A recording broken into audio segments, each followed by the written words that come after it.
We are live. We are tampering out here. Maybe not today. I don't know.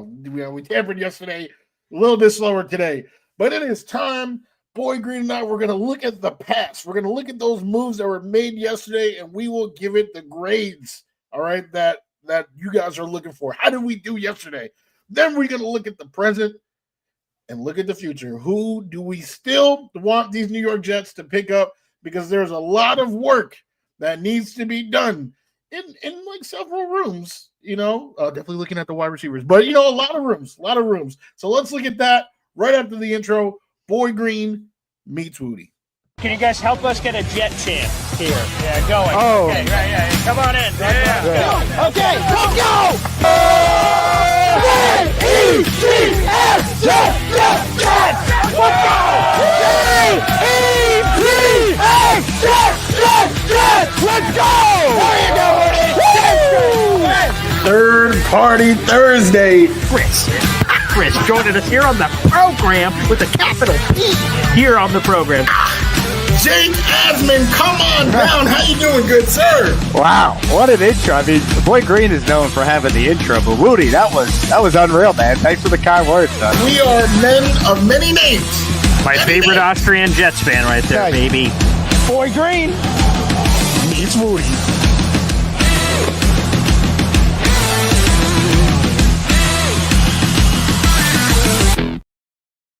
Welcome to another episode of Boy Green Meets Wudi. It is your boy, James Wudi, and we are Wudi, rocking everywhere. The man right here, all right, the boy who became king, Mr. Paul Esden Jr. And let me tell you something. This is a special episode because this is the first episode of Boy Green Meets Wudi. That's not just on one YouTube channel. It is actually on two YouTube channels simulcast at the same time. Shout out to Dane O, right? The man behind the danger zone in the comments, showing some love to like and subscribe to both channels. All right, at Take Flight Talk. I think he even had the handle in one of the comments. Dane, you are the man, the myth, the legend. Appreciate you big time. Definitely trying to rebuild that channel, Take Flight Talk. So definitely show love on both channels. But you already know what we cooking up. Boy Green, James Wudi, always having a good show. How are you, my good sir? Yeah, so I'd like to just say congratulations on the rebirth, the renewal. It's alive of Take Flight Talk. So people, for those that don't understand what's going on, we are live streaming actually right now in 5 different places. YouTube.com/BoyGreen25, Twitter @BoyGreen25, and you know what? Wudi impressed me so much. I'm on Instagram live @BoyGreen25. Why the hell not? And on top of that, we're also live on James Woody's Instagram and again YouTube. Take Flight Talk. Make sure you support both of our channels. Wudi is now growing his own. He's not separating. We're doing it together, but he's doing all his own content as well, which you can find again at Take Flight Talk. It's just like that as it is on the screen. So congratulations to Wudi. This bird is getting ready to get kicked out of the nest and show all the chutzpah and all the wonderful things that obviously he's learned from my handsome self. So it's about damn time. It's about damn time. And speaking of it's about damn time, there's a lot we have to get to here, Wudi. Before we get to the beginning of the show here, there has been some membership raining from high above here on the channel. Quick shout out to Badshaw, utilizing a different portal that not everyone does. I know Badshaw does. You guys can gift Boy Green Coffee Club memberships, which end up being raffle tickets via PayPal. And Badshaw does it all the time. He did it before the show, said, hey, this is for the Boy Green Meets Wudi show. And I said, damn straight, brother. And he's got 5 raffle tickets for our contest. So salute to Badshaw. Those are $2.99 a pop. So appreciate you there. And let's do this on top of what Badshaw contributed, which we obviously appreciate, baby. He's one of the best in the business. Our number one Austrian Jets fan just gifted a 20-pack, baby. Good Lord have mercy.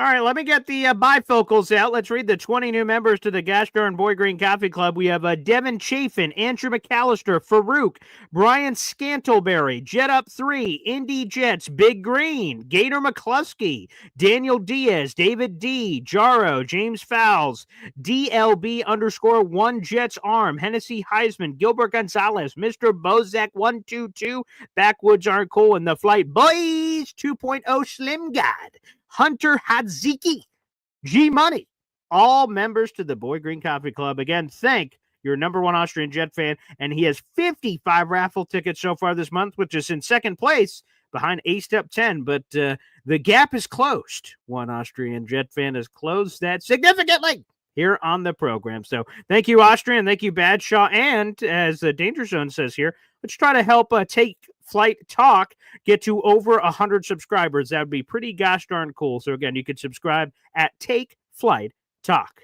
Wudi, we got a lot of free agency action going on here, baby.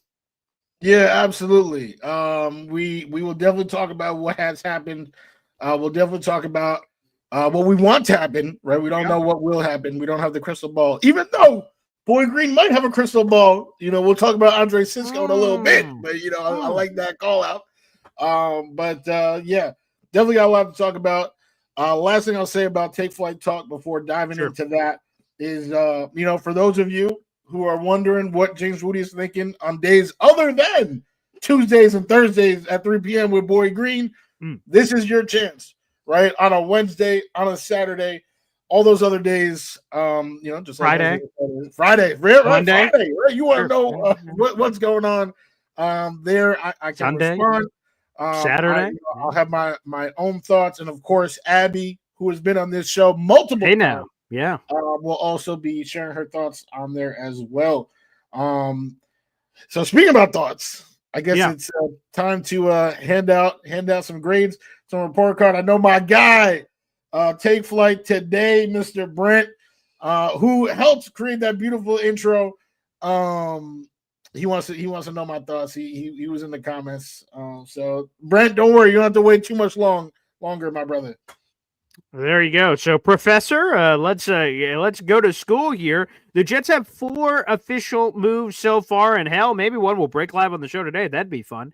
One was an in-house maneuver, and I guess the other one that's not included in the 4, I guess. And I don't know if this is requiring a grade, but because it's not on the list, I just want to throw this out there. The Jets gave a right of first refusal restricted free agent tender clause on one Tony Adams. What that means basically is what it says.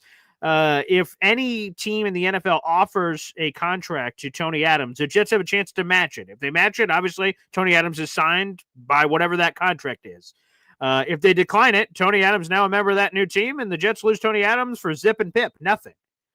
Or if Tony Adams, he waits a couple of weeks, he's like, oh, no one's signing me to anything. Okie dokie, I guess I'll just sign this tender. It would be just a little north of $3 million he'd be playing for the 2025 season. So more likely than not, unless we get some sort of a surprise, I would imagine Tony Adams will also be here. So I guess you could count that as a maneuver as well, potentially in the mix, on top of the other tenders for guys like Irv Charles and things of that nature. But low school stuff. I don't know if that requires a grade, Woody, but well, it's a good move. So we can say that. Right. I'll say right off the bat, hey, right, nothing wrong with keeping Tony if they feel like he's a good fit. And those other teams, like you said, don't really throw out the dough. Then of course, come on back, come on down. And plus, he's Tony Adams. I don't know if he's going to be starting in the safety room. Again, we'll get into one person we know who's going to be starting the safety room. Tony Adams is sort of up in the air. I think he'll be a rotational third safety probably, depending on the other moves the Jets make.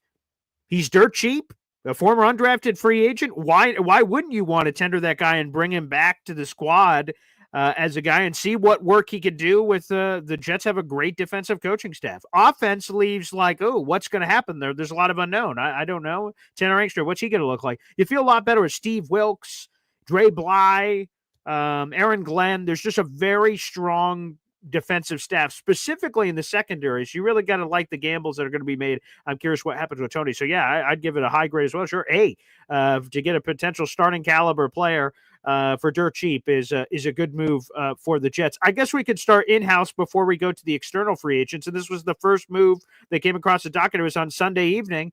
Jamon Sherwood. And if I go back to a Boy Green Meets Wudi episode from last week, I said, hey, Wudi, we're hearing some prices on Jamon Sherwood. Rich Cimini said it's going to be at least $8 million per year. Zach Rosenblatt of The Athletic said, it could be 8 to 10. Oh, okay. And Tom Pelissero says, boys, it's going to be 12. And 12 and a half, perhaps. And Wudi, you said, well, 12 and a half is as high as I'm willing to go, baby.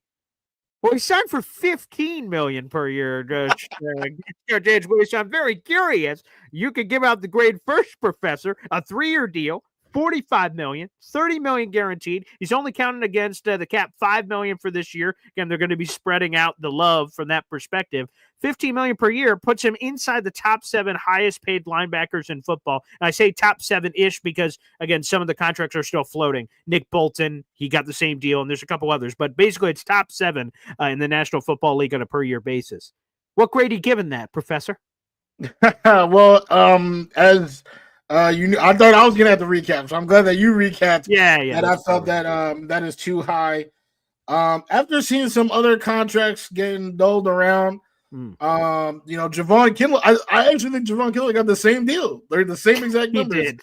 What the hell? So after seeing some of that overpaying going around, I'm actually gonna give this an A-. Ooh.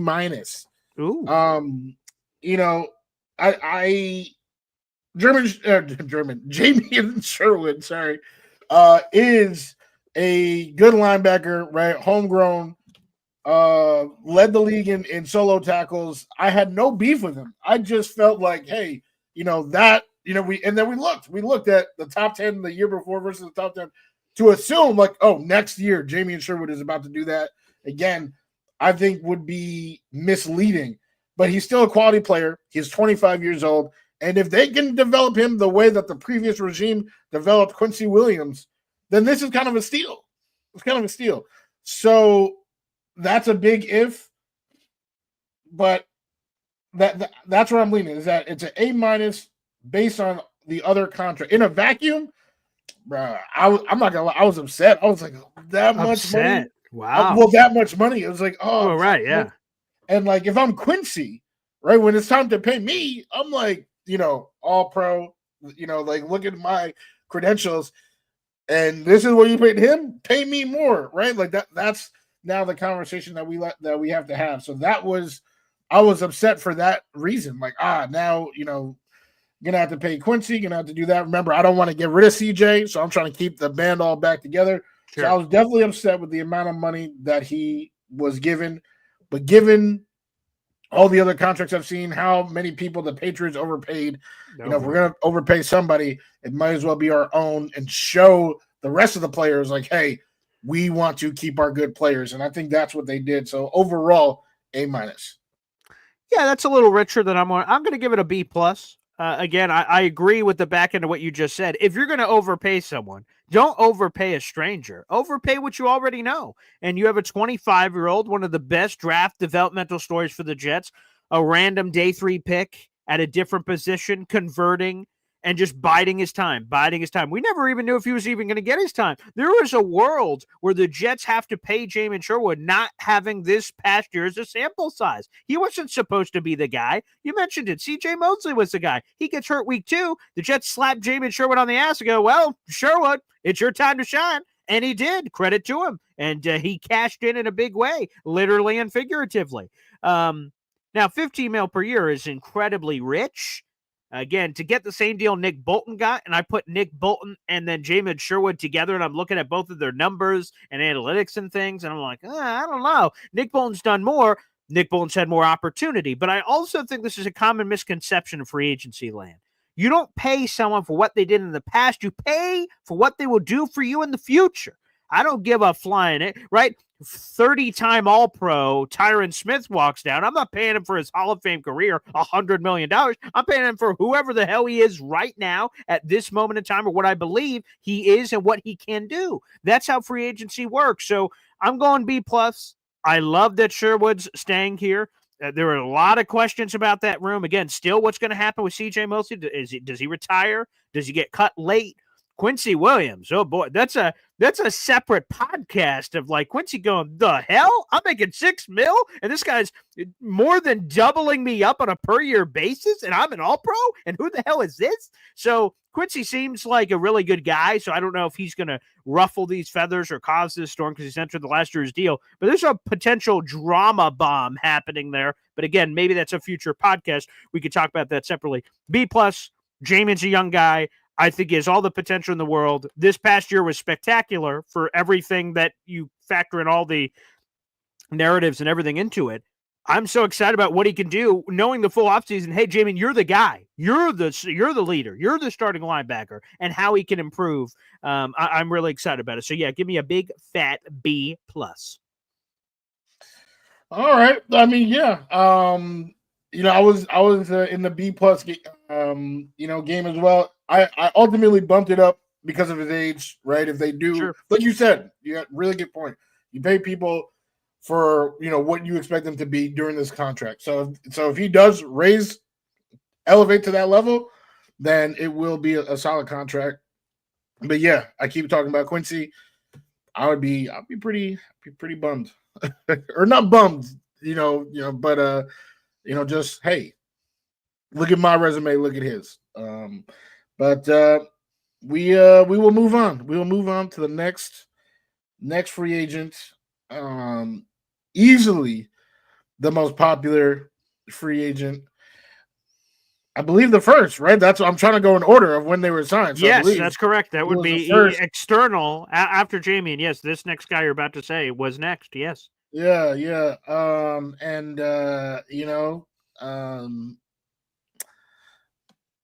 right, I guess I'll just say it. I'll start off with my grade. All right.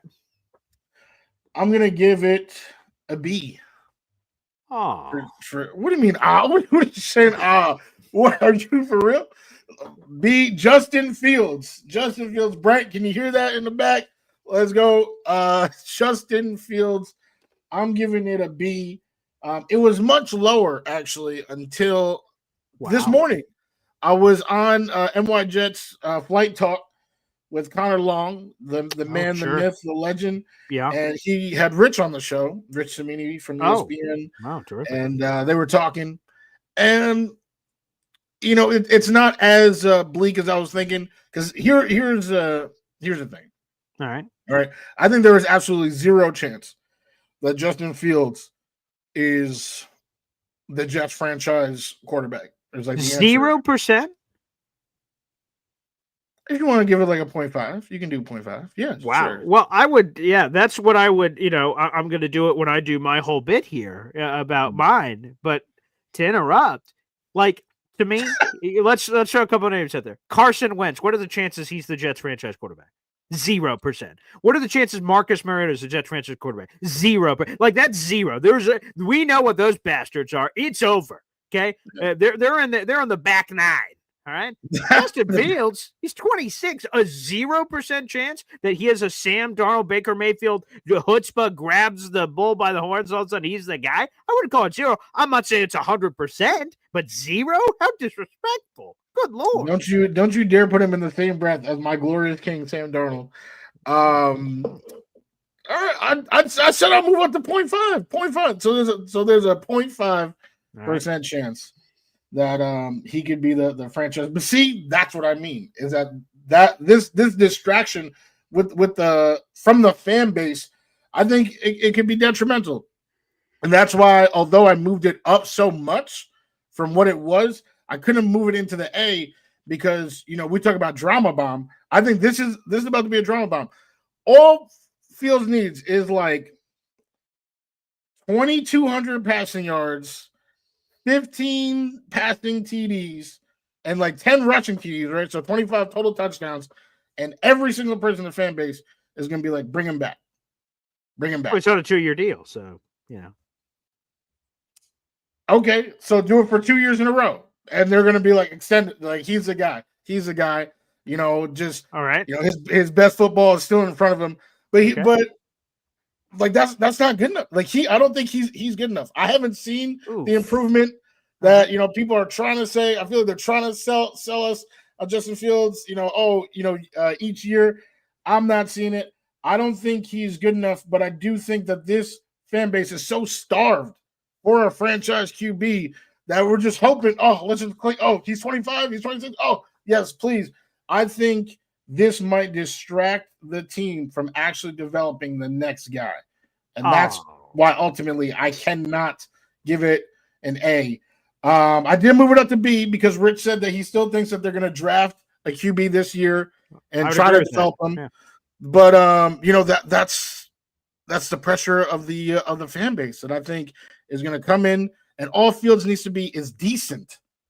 And the fans are going to be like, let's make him the quarterback for the next 10 years. But decent usually doesn't win you Super Bowls. Well, I guess we're going to have a difference of opinion on this one, James. Gosh darn Wudi. Give me an A+. Plus.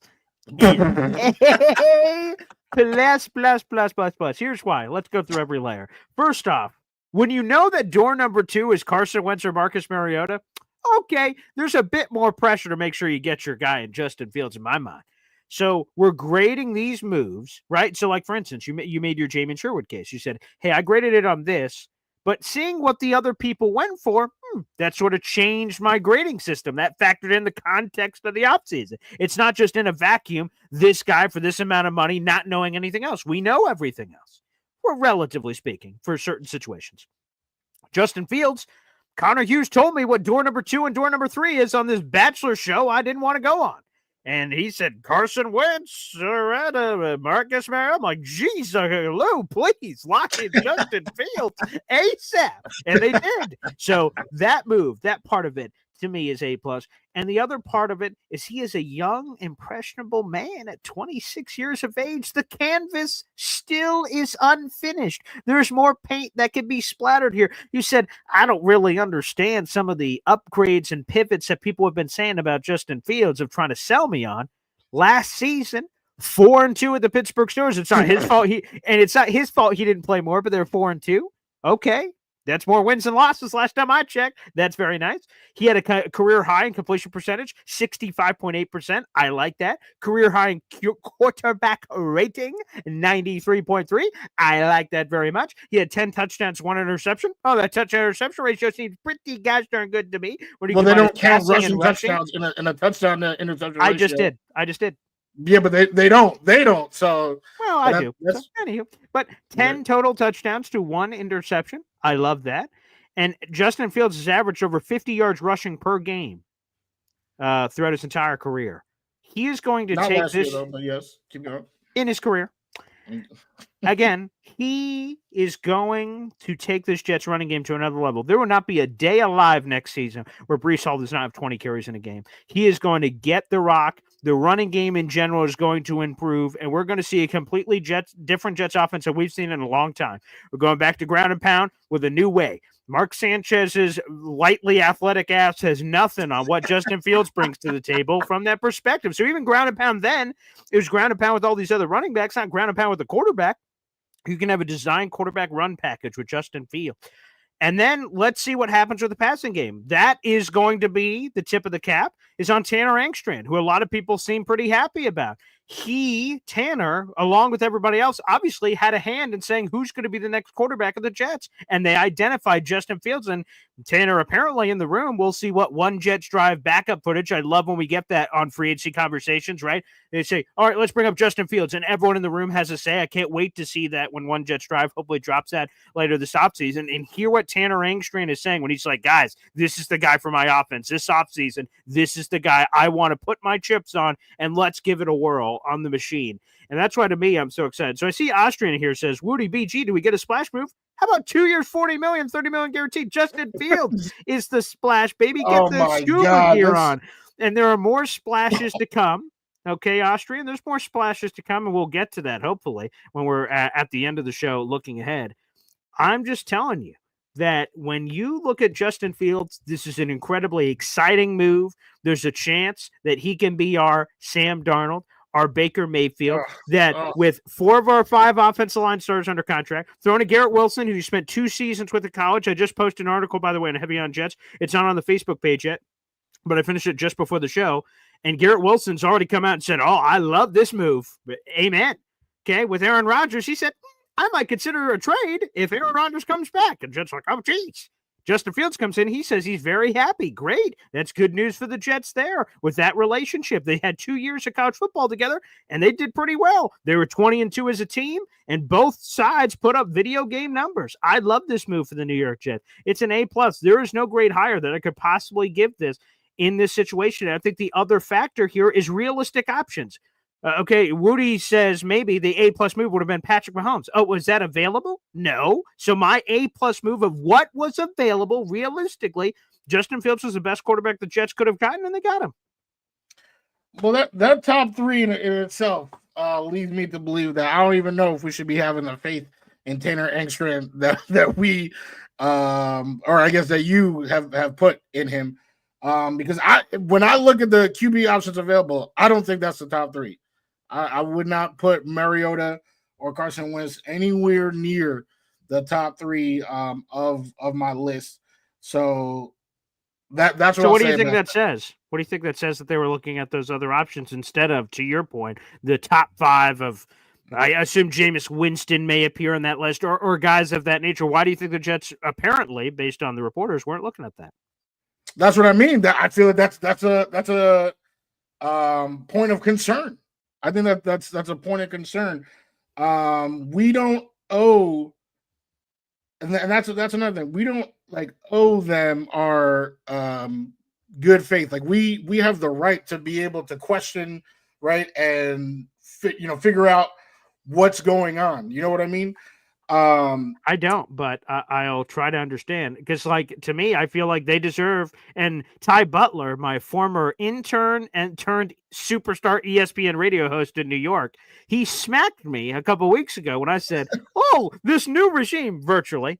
He would have probably Will Smith me. Keep that out of your mouth. And smack the taste buds out of my mouth. But I said, hey, this when all the Cam Ward trade up conversations were happening, and people asked, someone asked out on Jets Twitter, hey, are you cool with the Jets doing this if they do it? And I said, absolutely, I am. If they believe that this is the franchise quarterback, they have the benefit of this is what I said. They have the benefit of the doubt because they've never fucked up the Jets quarterback situation before. So yeah, you have the benefit. Everyone to me starts here. When you make mistakes, you start lowering. And now I'm like, oh boy, I don't know about this. But at 0, that's how I look at everybody in my life. Everyone to me starts at 0.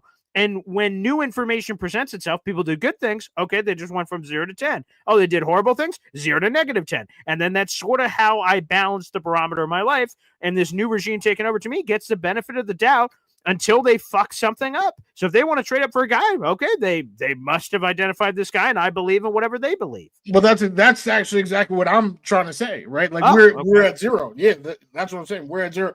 This signing, to me, doesn't move it up or down, right? I have to see what it is on the field. And I feel like this fan base, our fan base, love, we're the offseason champs. Every offseason, wow, we killed it. We made A+, right? A++. I cannot say that. I cannot say that because I've not seen anything that would warrant this to be an A+ move. I have not seen a game where Justin Fields or a season where Justin Fields was an A+ player. So that's why I cannot say that in good faith. For those that are saying, oh, negative Nancy, all that type of stuff. Mm-hmm. I mean, I was called the same things when Zach Wilson was drafted. And I was like, yo, this isn't going to work out. And what are people saying? Oh, upside. Did you see that throw at the pro day? And then next thing you know, wow. Sorry, Wudi. Sorry. So here we are. We're back on the hamster wheel. Justin Fields is a QB. Now he's the savior. I'm saying, I don't know. We have 4 years of data that probably prove otherwise. And I'm negative Nancy. I'm not, all that type of stuff. But in 2 years, maybe even 1, since he, is pretty much getting gifted the starting role, we can revisit this conversation. And, I won't gloat. I've never been one that's been known to gloat or anything like that. I'll just, and I'm not even happy, right? It's not even like I'm happy that Zach failed. I'm not happy. I'm hoping to be wrong. I'm tired of losing. Boy Green. I want to be a winner. I'm trying to have a winning franchise. So hopefully Justin Fields proves me wrong, and it's the second coming of Lamar Jackson like you guys are expecting. I pray every day, starting yesterday, because that's how long he's been a Jet, that is the case. But if it's about holding my breath, I cannot hold. Yeah, that you would. Quickly, is this Woody's channel? Yes. That link that you are commenting on, Jimmy Jets, is Woody's channel. Again, Take Flight Talk. We'll see if we could do anything to make that more clear, I guess, if that is Woody's channel over there. But yes, that is it. So you like the video, hit subscribe over there. We're streaming on 5 different platforms, including Woody's new YouTube channel. Again, Take Flight Talk. Make sure you guys subscribe over there so you can get all of our content as we're cross-streaming, and also new content that Woody will have exclusively on that channel that will not be available over here. So please support our main squeeze, James Wudi. And good Lord have mercy, a $50 super chat coming through. God damn. Wow. There you go. Every time we get a super chat, we hear from my daughter, Zariah Luna, although I like the new James Wudi. God damn. I might have to add that to the rotation. What's up, fellas? So happy about Fields. Great. And he had another follow-up super chat. I just want to bring that up real quick because he said there was a typo in there. So another super chat coming through, which we appreciate. Wow. He was saying, great job getting the job done ASAP. He was a big advocate for Justin Fields and did want that deal done. And I agree, because you're looking at, and again, if guys, as we're live, if breaking news happens, feel free to send that in the chat so we can see it. But an example, right? So the Giants are holding it like, who's our quarterback going to be? But as soon as we were able, day numero uno, Jets are like, yeah, Justin Fields, bing, bang, boom, bam, bang. They have their guy. We can all disagree or agree or whether or not you love Justin Fields or not, but he's clearly the QB1. That's it, B. Hey, let me just say something right now. If you come home with a B, all right, you're going to be hyped. You're going to be like, oh, nice, I got a B on that test. It's not like I said F. You guys are bugging right now. B. Like acting like I'm saying, oh, like this is the worst deal I've ever seen. You know what I'm saying? I said it's a B. It's a good, what kind of standards did you have in your house? You said you come home with a B. Ooh, that's great. Yeah, if you have shitty standards, I guess. No, man. What? Yeah, my parents cracked the whip. They wanted me to have that 4.0 GPA, and I'm not saying I got it. I'm just saying that was the expectation was up here. And if I came in, hey, I got a B, then they'll go, wow, way to go, son. Way to get a B. No, hell no. Wow, that's crazy. That's crazy. Well, I mean, you would know we grew up together, for God's sake. So our father was dishing that out left and right, for Pete's sake. But A-Step 10, good Lord have mercy. Thank you for the sizable super chat, both here and your other super chat, which was a typo correction, apparently. You were in first place over Austrian Jet Fan. Now you're in super first place over Austrian Jet Fan with 76 raffle tickets for our giveaway this month. So A-Step 10, another A-Step 10 show, number 1 Austrian Jet Fan. He's going to have to respond, I guess. He has 55 memberships here on the channel. So, yeah, but... yeah, Wudi, yikes on the grading. I'm glad that, I'm a man of the people, so I'm glad the people really appreciate me. But yeah, your grading's been a little sus so far, a little sus. I mean, hey, that's what we always come back to. It's not, right? So many times it's like we do the popular move and then boom, we're back in square one. We're just on the hamster wheel. So sometimes you just got to it's over. So, Wudi, the hamster wheel's over? Yeah. Hey. Now it's probably an hour and a half or something. I called the Rich Eisen show. I don't know if you heard, Wudi. Why would you? Not. Okay. So I we'll see. If they don't send out the clip, I'll go and grab it and then put it out in the universe. But I called the Rich Eisen show today. I said, let me see if I could get on. I was on hold for like 45 minutes. I'm like, maybe this is not going to happen. And then Rich Eisen goes, and let's go to Paul in Syracuse, Paul. And I said, hey, Rich, and I don't remember exactly what I said, but Rich, it's all over. We got our franchise quarterback, Justin Fields, 26, a piece of clay. We can sort of mold. And he's like, Paul, you're going a little higher register on me. Do you believe the things you're saying? I'm like, absolutely, I believe. I'm like, he's the guy, and he's like, I love the optimism. And then I don't know what else he said. Then they were like, all right, thanks, Paul. Boop. And so I have no idea what else that happened. But I called the Rich Eisen show, and I put it out in the universe that Justin Fields could be the guy. The hamster wheel's over. And I do want to say this from the contract before we move on to the other signings and stuff. And I know we're getting late on time, so we got to circle back around. But I love that this is a 2-year deal. So this is how it's going to work. If Justin Fields does what I say, and let's say it's this really nice year, well, Justin Fields and the Jets are going to the negotiating table, despite the fact there's 1 year left on the deal, and they're going to negotiate a long-term deal if he proves he's the franchise quarterback unequivocally.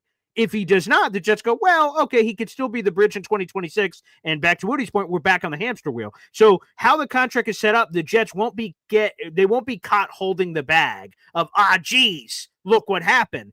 Justin Fields was awesome, and now we got a franchise tag on. What do we do? And they're in this position. They have him on a 2-year deal, so they have that control. And with how the contract is structured, he should be here for both of the seasons, no matter what. So that's the part that I like with the contract structures. There's a little protection, and to be honest, $20 million per year. Let me ask you, I don't know if you know this off the top of your head. Where do you believe? So Justin Fields, $20 million per season annual salary. Where do you think that ranks among the highest paid quarterbacks in football right now? Obviously super low. So I would imagine outside the top 20. No, you're too far. It's 17th. It's 17. Okay. Yeah. But still, that's below the watermark, right? Of 16, the top half of the league. I mean, I was cool with Tyrod, who's less than that. Right. I would have to double check with incentives and everything where he sits. But still, the point is that it's not bad. It sounds like a lot on the surface because Justin Fields, we thought he was getting a 1-year deal for $10 million. I'm not expecting Fields to be anywhere near the 17th best quarterback in the league. I'm not either. He's going to be top 10. This is what I mean. This right now is what I mean, and I know some of it is just you playing, doing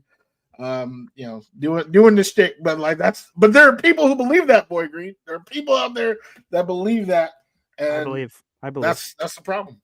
All right, let's quickly go through because I know we're running along here. We got 700 people in the room. Like the video, hit subscribe. We appreciate it. Let's go to the next move in order. Baltimore Ravens, and I'll say defensive back. He's listed at corner, but he's played both. That is Brandon Stevens. It's a 3-year deal for $36 million. Again, he has experience playing both corner and safety for the Baltimore Ravens. So go ahead, Woody. Grades. Like I said, they're not for the people. They are what they are. Give me a D. Pause. But that is a D. This was a pretty bad signing. Pretty much anytime you sign a player and that player's former media, fan base, everybody starts celebrating, throwing up the confetti, that's a bad sign. When you commit to that player, 3 years, $36 million, that makes it even worse. So I know, they have plans of using him differently. That's what I keep hearing, right? And we'll see how that works. People say, if there's any coach I trust to, get the best out of, DB, it's Coach Glenn. Why? Why is that? He not like he had the greatest secondary in Detroit or like any of the previous. I don't know why all of a sudden but I get it. We're optimistic. We're trying to wish this new regime into existence. I understand all that, but the fact of the matter is this was not a good signing. It was pretty embarrassing. He was getting cooked by wide receiver twos all season. The Ravens were one of the worst secondaries in all of football last year. They were actually 32nd, so they were the last. He was getting cooked by wide receiver twos. Marlon Humphrey got out. Then he was getting cooked by everybody. They want to use him differently. We'll see.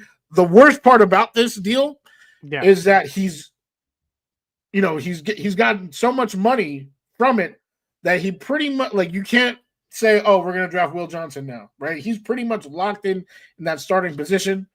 And I think that's the worst part. This is a clear downgrade from DJ Reed. If this was less money or a lesser player, at least you can say, bring in someone else in addition to, right? This is depth, bring in somebody else. But he's gotten so much that now it seems like he's the clear CB2, which is a huge, huge downgrade from DJ Reed, and probably can't bring in, a Will Johnson.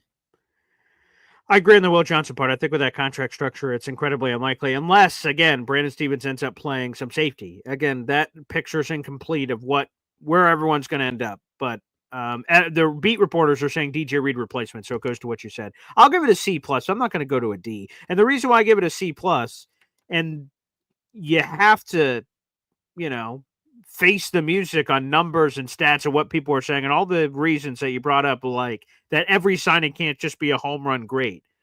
I'm trusting AG on his secondary selection. He's a former corner, played in the National Football League for 15 years. I said all these wonderful things about this player that's last on this list that we have to get to quickly, but I trust Ray Bly. I trust Steve Wilkes. I trust this to get. They're looking at Brandon Stevenson. This is a talented piece of clay here. He's coming off a bad year, but 2023 was pretty good. And they look at that and say, hey, he's got all these traits. The thing that people keep saying, Zach Rosenblatt said this from sources he spoke with, is that Brandon Stevens is always in the right position, but he doesn't seem like he can make that killer play. Is that he's right there, but he just doesn't turn around his head or do this or that. It sounds like, if you were to believe that report, he's close, and so the refinement of coaching could be the difference of, I'm not saying he's going to be move over Sauce Gardner, there's a new number one corner in town, but if that is quite frankly the difference, that sounds like something that a really good coaching staff could be the difference maker and making a player take that next leap. And it's really a game of inches. If he's here and you could get him to here, I think that's sort of interesting. So that's part of it. I'm going to trust AG, who's a former corner himself. If he believes in this guy, I will too. Again, back to some of the commentary made earlier. Yeah, I mean, again with that, I mean, we have yet to see, that top secondary under his watch. Right. Maybe magically for some reason this is the year. But to be so certain that something that has never happened will happen, to each their own. Fair enough. Let's go to the last guy, Wudi. Andre Cisco, Jacksonville Jaguars safety, former Syracuse product, wink, signing a 1-year deal for $10 million with the New York Jets late last night. That's the most recent signing, unless, again, folks, if breaking news happens here on the show, feel free to shove it in. I saw Juwan Johnson re-sign with the Saints on a big deal, it sounds like. I have not seen the money yet. That was apparently a Jets target, so we could get into that perhaps on a different show. But Andre Cisco is the latest move as far as we know, late last night. That's one of your starting safeties, Woody. Great. Cisco, for those of you that follow me on IG, was my favorite signing of the day. So that's a B+ for me. Was not including Sherwood. Right, Sherwood was the day before. So yeah, my favorite of Sunday. The day was Cisco. I mean, definitely young, very talented, has all the tools, to a room that we kind of have not really, paid too much attention to under the last regime. So I thought this was a really good signing. The only reason why it's not higher is that it's a 1-year deal. I don't love it. Of course, that's highly motivating for him. Like, hey, I got to ball out this year to get paid for the next. But I just think a little bit more faith shown in him, especially at that age. You would actually get more, in my opinion. You would actually get more buy-in, especially this year where you're trying to really instill that new culture. I don't think this is the time for 1-year deals. I think last year and all those 1-year deals is the exact time you do it. It's like, hey, I don't know if I'm going to be here, right? That Magic Johnson meme we was talking about, I'm not going to be here. We don't know. So, all right, here's the 1-year deal. But as you're trying to lay a foundation and, lay the groundwork for what you are trying to establish in a locker room, as a culture, as a franchise, I don't love it, especially with someone as young and talented as Cisco. So that's why I kind of rate it a little bit higher. Would have loved to see a little bit more commitment to him. Yeah, I'd love to explain that. So I'm glad you brought that up, because I've gotten that question a lot from fans. Like, 1-year deal for $10 million. What's going on here? What happened? Why wouldn't this be this? Because all these other deals that we've mentioned are multi-year deals. Brandon Stevens, 3-year deal. Jamon Sherwood, 3-year deal. Justin Fields, 2-year deal, etc. So, number one, I'm giving it an A. I think Andre Cisco gives exactly, again, I've been saying it on Twitter, exactly what the doctor ordered. Just because I love patting myself on the back, I'm always on the injury report for a limp wrist from patting myself on the back so hard. Jake Asman on Friday, we did his free agency preview show. And the first question right off the chute, near the beginning of the show, Jake turns to me and says, Paul, realistically, among realistic options, who's the number one Jets free agent guy that you want, that you're targeting? Throw it on me. And I think there for a second, let me see. Well, I don't think it's a name people are going to know. Jacksonville Jaguars safety Andre Cisco. And I'm going to say a lot of the things I said then on Friday because I'm a prophet. A+ to me. If I'm grading myself, I'm terrific. A+. But if we're going Cisco, it's an A. This is not a typo, what I'm about to say.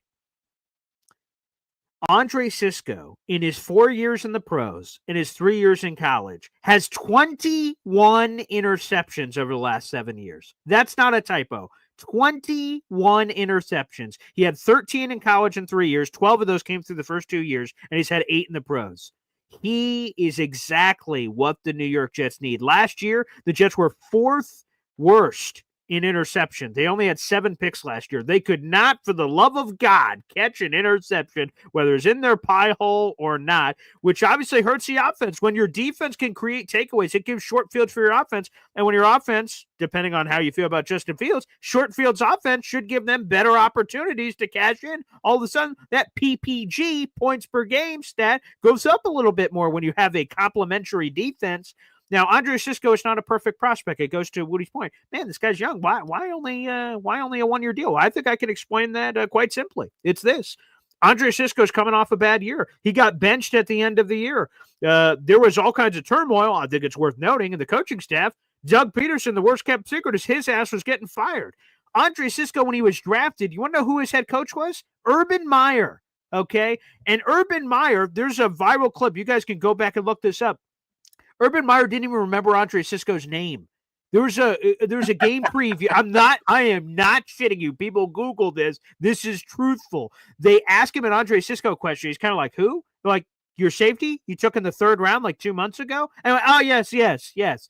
He didn't remember who Andre Cisco was. What an idiot. Talk about coaching malpractice of everyone around him, for God's sakes. So, this is a guy that's insanely talented. But the reason why, to me, it's not more than a 1-year deal is I think it's a 1-year deal for both sides. Number one, Andre Cisco is like, I'm coming off a bad year.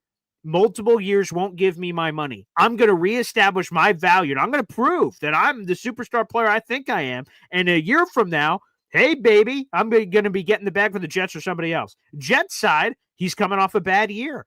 The Jets mitigate the risk by only signing him to a 1-year deal. If they go crazy giving the multiple-year deal, and that last year was the sign of things to come, they're like, oh, shit, we just signed Andre Cisco to this big deal, and the arrow is pointing down, and for good reason, because he was going to continue to stink. I think it's great on both ends. If Cisco's the great player we all think he is, Jets are going to re-sign him next year to a great deal, and he could be the Jet safety for the next 10 years. He's only 24 years old. That'd be great. And on the Cisco side, he has a chance to reestablish his value. So this is a Syracuse product, Long Island boy, all the works. I love this signing for the Jets. And I just think it's a perfect fit for exactly what they need. They need a center fielding ball hawk that's, again, playing center field in baseball where he's watching the quarterback. That is when Andre Cisco is at his best. I covered him in college. I got to do one-on-one interviews with him. I got to see him when he was a high school recruit getting recruited to Syracuse. I've seen the full Andre Cisco story, and I am so proud and happy that he is a member of the Jets. And he tweeted out about it that he's like goo goo gaga that 5-year-old Andre Cisco playing for the Jets means a lot to him, again, as a New York kid. So, again, this is just I got to slap a big fat A on it, and it makes me feel really good. I agree with Woody. It's my favorite signing, and throw Sherwood in there. It's my favorite signing the Jets have made this offseason. I love it. And again, when you have that defensive coaching staff I've been referencing for every other player, I think that's only going to take them to another level too. Yeah, it's Boy Green's favorite signing, but not his highest grade. Nope. So that's kind of contradictory. But hey, at least my grades align with what I'm talking about. But that's so far. That's so far the Jets. Yes. Free agency. Now it's time to talk wish list. If you guys have some time. I got some time. I got a little bit. Okay. So yeah, there's still work to be done. It is scary that there are people that are like, oh, there's work to be done, and the number one position they're not talking about. The number one position they are talking about is not wide receiver. I put an article out there on jetnation.com. There's a plug right there, right? The website.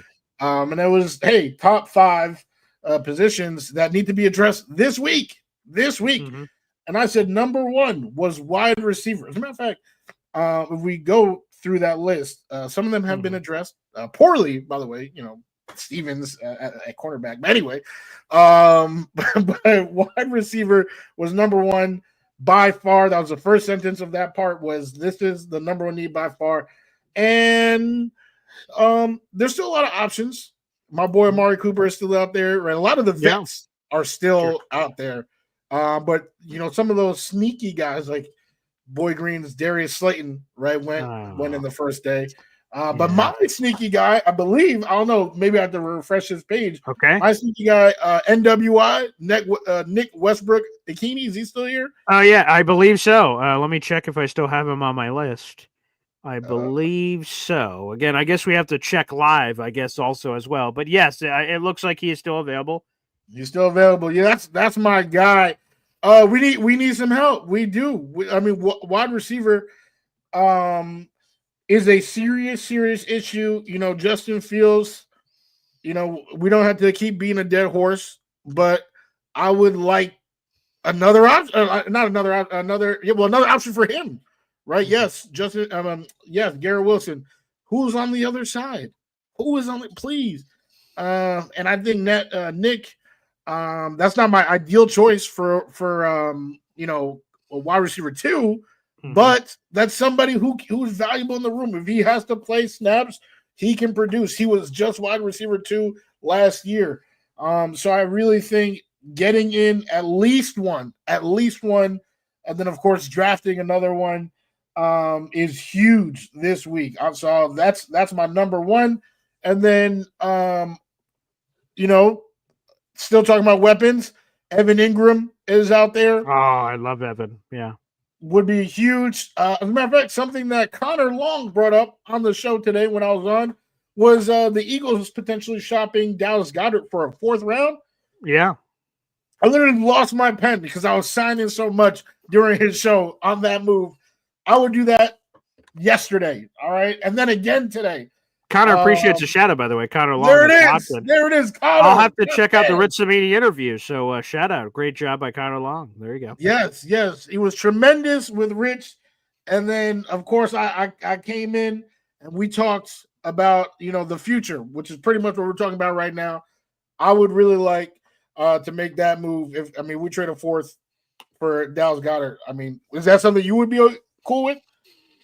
So you have to think. What are you thinking about, Boy Green? Talk to me. Okay, let me see. Here's the one thing I want to check is what's the contract situation for one Dallas Goedert? What's the situation for Dallas Goey Dirt? Let me see here. Okay, it looks like so he has 1 year left on his contract coming up here for this season. He's under contract for 2025, and it looks like there's an out, so the Eagles could cut him straight up. It looks like in his contract. I love the base salary is only $1.2 million. That's very nice. It's got like some prorated signing bonuses, interesting workout bonuses. So he's got a massive cap hit, but his actual base salary is low because the Eagles have a bunch of void years in there. So maybe you could get him for a song. If the contract ends up being cheap in terms of his deal with the Jets, and then what do the Jets feel about it? Do they give him an instant extension? Is this a guy you're just like, let's play it out? We just need a tight end for this year, and then after we'll figure it out. That would be sort of interesting too for Dallas if they're going in that direction. So no, that is really the only hesitation. Excuse me. He's a fresh 30-year-old. He turned 30 in January. Yeah, I'd be interested. Michael Mayer's another guy I like a lot, and he's costing way less in terms of compensation. I loved him coming out of the draft. He's a complete tight end. It hasn't clicked in the NFL level, so take that for whatever you will, and maybe it doesn't. Maybe he's a bust. I don't know.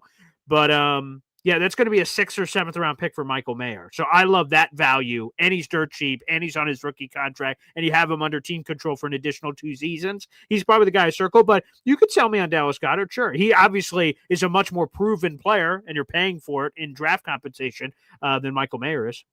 Yeah, and that's exactly it, right? If you want the more sure thing, you pay a little bit more, but I love Michael Mayer. I think he's been largely forgotten, but coming into the league, he was the Tyler Warren, Brock Bauer, right? Every year we get that one tight end that's put on that pedestal above all the other tight ends, and that was Michael Mayer. He had a suspension his rookie year, and I think that obviously the uncertainty of the Raiders is never a good place to develop. But we hope that this regime is the stopping of the hamster wheel. So if you hope that, then bring him in, fix this guy. And this is a guy who, like you said, is not going to cost a lot contract-wise or pick-wise to bring in. And now you have a reliable tight end for a couple of years to come. So either of those options, but, going back to the free agency concept, need a receiver. I mean, I like Amari Cooper. If you don't want any of these old dudes, right, because Diggs is still there. Keenan Allen. Cooper Kupp's getting released. I would stay away from Kupp, but that's just my opinion. Then, if we still want, a younger guy, Nick Westbrook and Heaney, sign me up. Evan Ingram is out there. I would not hesitate for Evan Ingram unless you trade for one of these tight ends. But you really can't. This week, I need to see an additional weapon, a pass-catching weapon for Justin Fields. We cannot be comfortable sleeping at night knowing that it's just Garrett Wilson. Yeah, I'll paint with some other broad strokes here for my wish list. Jedrick Wills is very high on mine. Jedrick Wills Jr. could be playing right tackle, played right tackle in all of college. Plug and play. You've lost Morgan, the New England Patriots, those traitorous bastards. So now we need a new right tackle. Jedrick Wills, while he hasn't played right tackle in the NFL, it looks like most of his snaps have been at left tackle. They converted him over after they drafted him, and he's had some issues with the Browns. It's a one-year flyer. Well, you have to do something. At right tackle, you give him a chance in the same the Andre Cisco, pitch. Hey man, come here, reestablish your value. If you're a guy, you're in your mid-20s, okay, you're a right tackle moving forward. If not, okay, go get paid somewhere else, and we get a comp pick wherever you go. So I think that's a great play. So he's high on my list. We need a right tackle. There's not a lot of great right tackle options out there. Jedrick Wills Jr., who's 26 years of age, would be a guy I'd love to circle the wagons on. As a guy coming in. We need a big fatty in the middle on the defensive linemen, and they are flying off the board like nobody's business. We need people next to Quinnen Williams, and we need guys that can fit that profile of exactly what they're looking for. And I heard Dalvin Tomlinson earlier. I was asked that in a super chat by the big fella earlier today too. Obviously, he would make a lot of sense and fit the bill, because on my dating profile, I have no problem with older guys. Calais Campbell, let's go. Let's get his 39-year-old ancient hieroglyphic ass over here.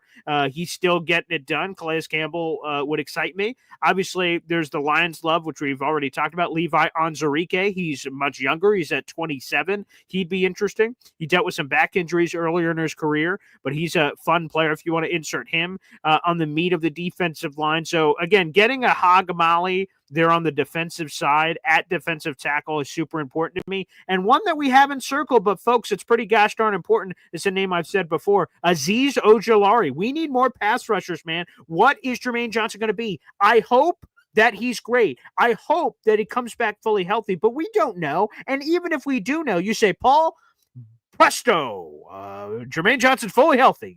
Oh my God, great. You still need a third pass rusher. Azeez Ojulari checks off a lot of boxes. He's 25 years of age, and he's another guy that could be had on a one-year prove-it deal to once again prove himself, and that I like as well. So mixing in my wish list with Wudi's, of course, I'd love a pass catcher, a lot of the things he said, but defensive lineman, give me a right tackle, need a pass rusher. There's a lot of needs still available for this team. Yeah, this game is won and lost in the trenches, no doubt. Trench warfare last year was not great by any means. Jimmy Jets, no offense taken. I don't mind suiting up next to Q, but I think you guys would be disappointed with my PFF rating. So I would prefer if we went with some of the names that Boy Green said. On the edge, all right, Azeez is definitely a very interesting option. Younger guy. If you want one of those old dogs, which according to Boy Green's dating profile, which I had not been aware of until today, the older guys, Leonard Floyd was just cut coming off of 8.5 sack season. There's Dante Fowler. Oh yeah. Right. There's a couple of guys out there. Those guys are more proven, far more proven, I would say, for sure, than Azeez. Yes. Zadarius Smith, who was just on the Lions. Yeah, right. Is another one. I know people love that, right? Like, oh, anyone who's ever played for the Lions during Aaron Glenn's era. So Darius Smith is another. So any of those guys, I think, would be a huge. Like that's what I'm trying to see now. If it's not the trenches or a pass catcher, I don't want it right now. All right, that's Mhm. what I need to see. And one thing with the offensive line, and I know Sure. people hate hearing this. All right, I started getting flack the last couple of times that I said it. But if we need to change that Tucker to tackle, right? Oh, You baby, know, you're back. Woody's back. Woody's back. well, I mean, hey, I'm perfectly fine with how it is, right? And I love solidifying, that interior like how it is. But if because there are more guards on the market right Of now than course. tackles, And in the so draft, it's that way too. yeah, so that's what I'm. So, and we know what he can do. So if that's the case, you can get a Brandon Scherf, you can get a Kevin Zeitler, and just kick AVT out to the tackle position. That might be a really you have a really nice starting five by doing that. By the way, you're the third person to bring that up. I heard that first from Zach Roseblatt on the I always mess it up. It's no longer Can't Wait. It's Flight Plan podcast, and I went, huh?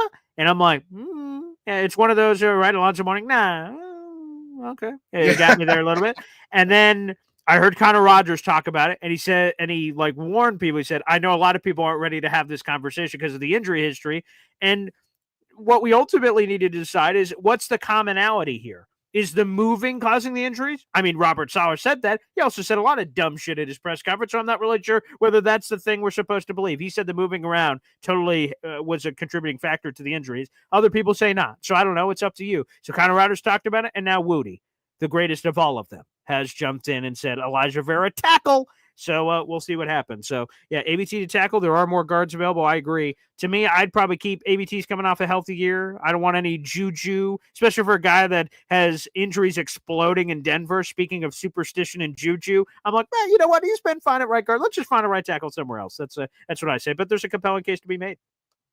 Yeah, absolutely. I know the tackle from the Broncos was they Matt unfortunately Peart. extended him. Yeah. Yep.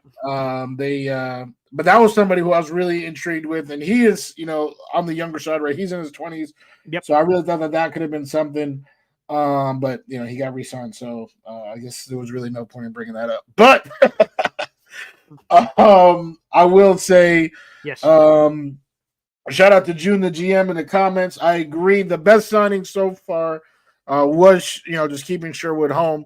And then, my favorite of the day for yesterday was Andre Cisco, the hometown kid. But I'm hoping to see more that can really knock my socks off. Really, again, if it's not in the trenches or somebody who can catch a football, I don't want it for right now. There's so much work that needs to be done, especially defensive line, especially wide receiver. Holy. And tight end. Yeah, that's another one too. Tyler Conklin is still available, so we'll see whether or not that's a reunion that ends up coming to fruition.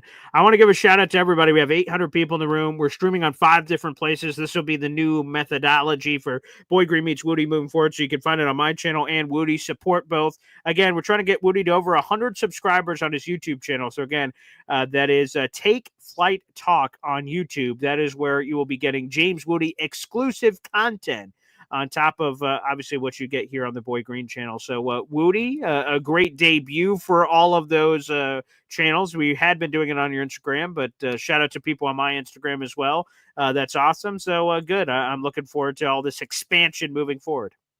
Of course. It's growth. It's growth. All right. Started out with just Boy Green's YouTube, just James Wudi's Instagram. Now adding on your Instagram, adding on my YouTube. This is growth. I mean, we've been doing this now over a year.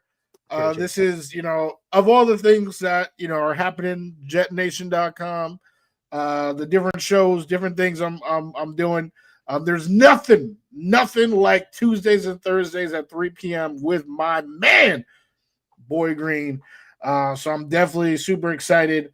I love, that you guys show up. You guys are showing up, showing love each and every time. So yeah, definitely. I'm just super appreciative, and of course, if for all those other days where you're trying to figure out what Wudi's saying, what negative nonsense is Wudi saying, I'll always do my best to keep it real with y'all and not hype up something to be bigger than it is. all those other days at Take Flight Talk. All right, let's. There's a couple of super chats coming in. So, Woody, if you have to go, I know we're getting deep here. I'm here. I'm here. Okay. Stefon Diggs, what the flying hoop? Wow.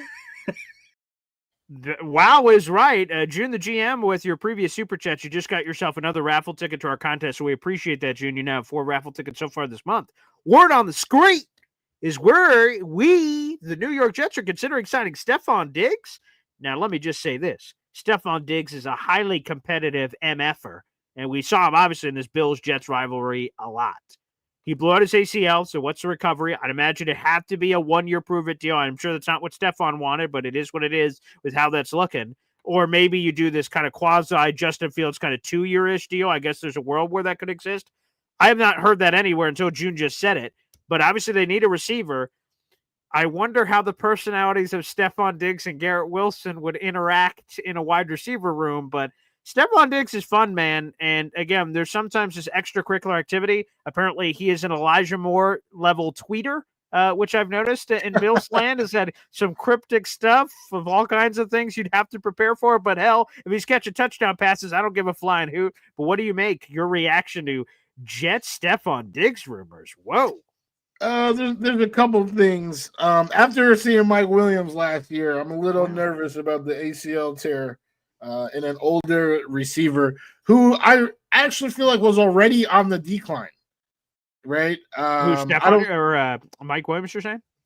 No, Stefon Diggs. Stefon Diggs. Oh, okay, the Bills cut bait with him. Oh yes, right. And we're better off for it.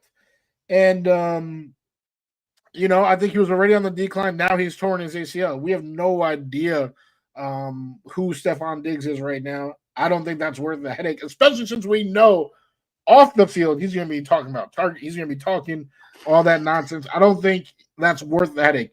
The Bills' production, Stefon Diggs, was worth that headache.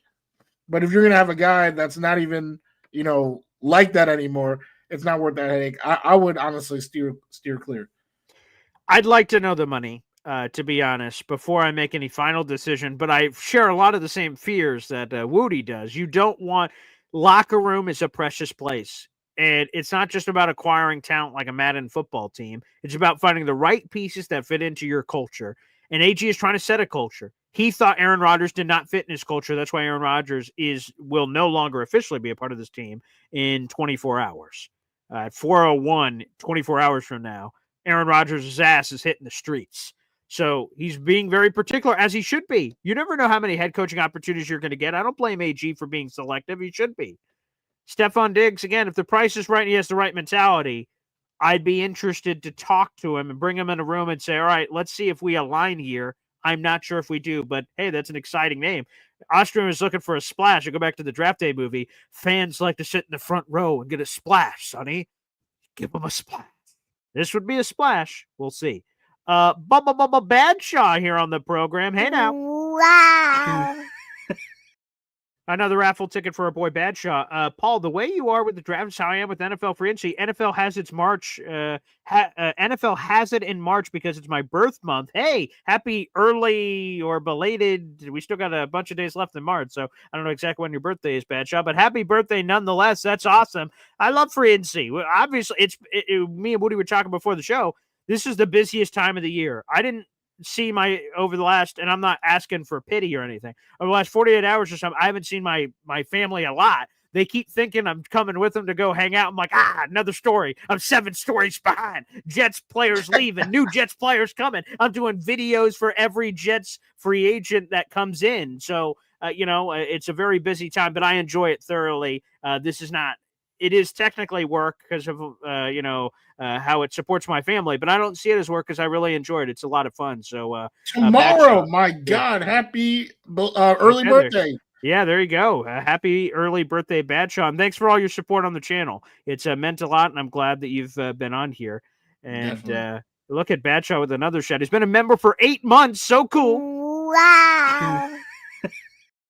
You fellas are on one today. A salute, sir. Absolutely. Thank you for the kind words, Badshaw. We love doing the show. Me and Woody have fun chemistry, and I love doing other shows when I come off and they're like, "Oh man, so how long have you and Woody known each other? Like 20 years?" I'm like, "What?